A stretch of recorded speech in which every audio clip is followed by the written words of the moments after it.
আমি দুঃখিত অত্যন্ত যে এই ভিডিওটি যখন রেকর্ড করা হয়েছিল তখন ফাস্ট ফরওয়ার্ড মোডে রেকর্ড করা হয়েছিল, যার কারণে কোনো ভয়েস আসেনি।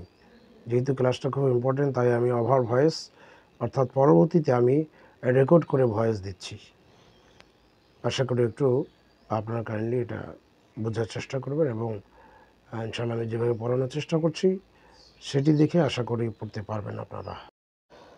আসসালামু আলাইকুম রহমতুল্লাহি বরকাতুহু। সম্মানিত দর্শকবৃন্দ, আপনারা যারা দেখছেন সহজ উপায়ে কোরআন শিক্ষা, এর আজকে 14তম পর্ব। এই পর্বে আমরা সূরা ফাতিহার 4 নম্বর আয়াত ইয়্যাকা না'বুদু ওয়া ইয়্যাকা নাস্তাঈন, এটি ইনশাআল্লাহ আমরা আজকে সহজ ভাষায় শিখব। আসুন তাহলে আমরা সূরা ফাতিহার 4 নম্বর আয়াত আমরা আগে প্রথম অবস্থায় দেখে নেই এখানে হরফগুলো কি কি হরফ রয়েছে। প্রথমে আমরা দেখতেছি প্রথম বর্ণটি হচ্ছে আলিফ, দ্বিতীয় বর্ণটি ইয়া, তৃতীয় বর্ণটি আলিফ, তারপরে কাফ, তারপর নুন, তারপরে আইন, তারপরে বা, তারপরে দাল, তারপর ওয়া, ওয়াও, হামজা, ইয়া, আলিফ, কাফ, তারপরে নুন, সিন, তা, আইন, ইয়া, নুন।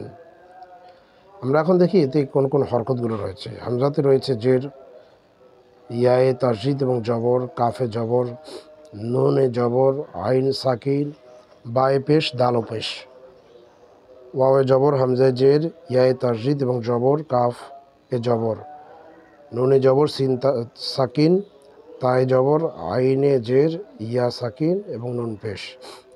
আমরা এখন উচ্চারণগুলো দেখি। হামজা ইয়াজের ইয়া, আলিফ জবর ইয়া, ইয়া, কাফ জবর কা, ইয়া কা, নুন আইন জবর না, বা পেশ বু, দাল পেশ দু, না বুদু, ইয়াকা না বুদু। আমরা দেখতে পাচ্ছি ইয়াতে এক আলিফ টান হবে, ইয়া। আমরা পড়েছিলাম জবরের পরে যদি খালি আলিফ হয় তাহলে এক আলিফ টেনে পড়তে হয়, তাই এখানে হামজা ইয়া, আলিফ জবর ইয়া, ইয়া, কাফ জবর কা। এখানে যেহেতু হরকত এজন্য এখানে টান হবে না, ইয়া কা। তারপরে আসি না আবুদু, নুন আইন জবর না, বা পেশ বু, না বু, দাল পেশ দু, না বুদু। এখানে কোনো হরকতে টান হবে না, না বুদু, না। আমরা জানি আইন যখন আমরা উচ্চারণ করব হলকের মধ্যাংশ থেকে আইন উচ্চারণ হয়, তাই বিশেষ করে আমাদেরকে আইনটা উচ্চারণ করার আর একটা সহজ উপায় হচ্ছে যে আমরা কণ্ঠনালীকে চেপে উচ্চারণ করব। তো কণ্ঠনালীকে যখন আমরা চাপ দিয়ে উচ্চারণ করব তাহলে হবে না বুদু, না বুদু, ইয়্যাকা না'বুদু, ইয়্যাকা না'বুদু, না'বুদু, ইয়্যাকা না'বুদু। তারপরে আমরা দেখি ওয়াও জবর ওয়া, হামজা ইয়াজের ইয়া, আলিফ জবর ইয়া, ওয়া ইয়া, কাফ জবর কা, ওয়া ইয়া কা, নুন সিন জবর নাস, তা জবর তা, নাস্তা, আইন ইয়াজের নাস্তা, নুন পেশ নু, নাস্তা নু। আমরা দেখতে পাচ্ছি ইয়া আইনে জের আছে এবং তারপরে ইয়া সাকিন যুক্ত আছে, যজমলা ইয়া আছে। আমরা জানি যেখানে জের থাকবে, জেরের পরে যদি যজমলা ইয়া হয় তখন সেখানে টান দিয়ে পড়তে হয়, এই জন্য নাস্তাঈনু। আরেকটি পড়া আমরা জানি মদের হরফ এবং তার পরের হরফের সঙ্গে যদি অক্ফ হয়, থেমে যাওয়া হয়, তখন সেটাকে 3 আলিফ পরিমাণ টেনে পড়তে হয়। তাই এখানে হবে নাস্তাঈনু থেকে নাস্তাঈন। তাহলে আমরা আবার দেখি ইয়্যাকা না'বুদু ওয়া ইয়্যাকা নাস্তাঈন। আলহামদুলিল্লাহ, আমরা এখন আরবি পড়ে নিলাম। এখন আমরা আরবির বাংলা উচ্চারণ করেই ইনশাআল্লাহ আমরা পড়ার চেষ্টা করব। হামজা এর একক, আলিফের একক ছিল স্বরেও। যেহেতু হামজাতে জের আছে প্লাস রস্বই সমান সমান হবে ই। তারপরে কি ইয়ায়ে তাসদিদ আছে এবং জবর আছে। তাহলে আমরা জানি তাসদিদওয়ালা হরফ দুইবার উচ্চারণ হয়, প্রথমবার তাহার পূর্বের হরকতের সঙ্গে, দ্বিতীয়বার নিজ হরকতের সঙ্গে। তাই এখানে হবে হামজা ইয়াজের ই, ইয়া আলিফ জবর ইয়া, ই ইয়া। এখানে যদি আমরা ইয়া যেহেতু তাসদিদ যুক্ত, তাহলে ইয়াকে আমরা ইয়া একক রস্বই, রস্বইটাকে আমরা যেহেতু তাসদিদ আছে এই জন্য রস্বইটা দুইবার এখানে লিখেছি।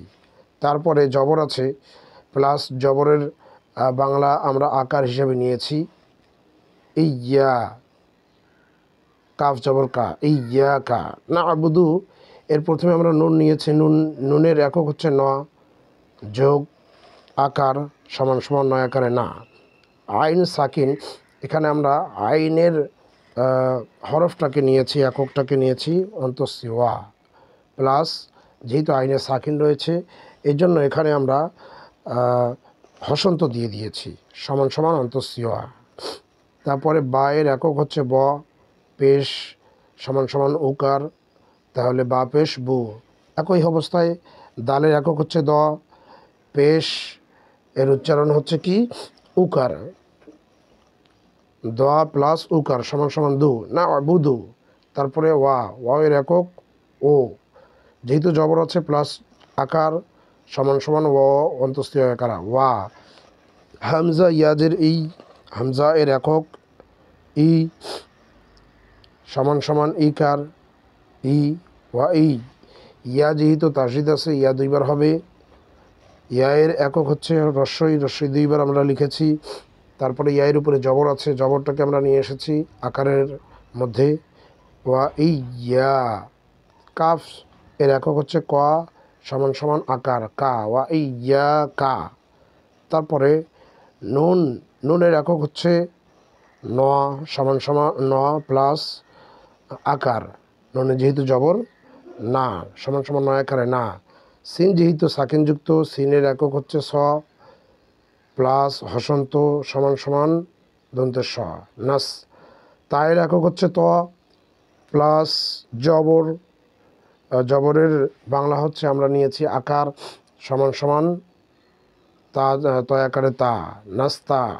আইনের একক অন্তঃস্থ ওয়া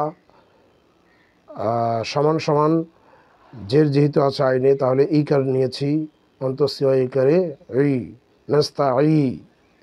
তারপরে ইয়া যেহেতু সাকিনযুক্ত তাহলে ইয়া এর একক আমরা অন্তঃস্থ ওয়া নিয়েছি অথবা রস্বই নিয়েছি এবং প্লাস হসন্ত দিয়েছি নাস্তা ই। নুন পেশ নু, নুনের একক হচ্ছে ন এবং সমান সমান হুকার, তাহলে নুন সমান সমান নুন পেশ নু নাস্তা ই নু।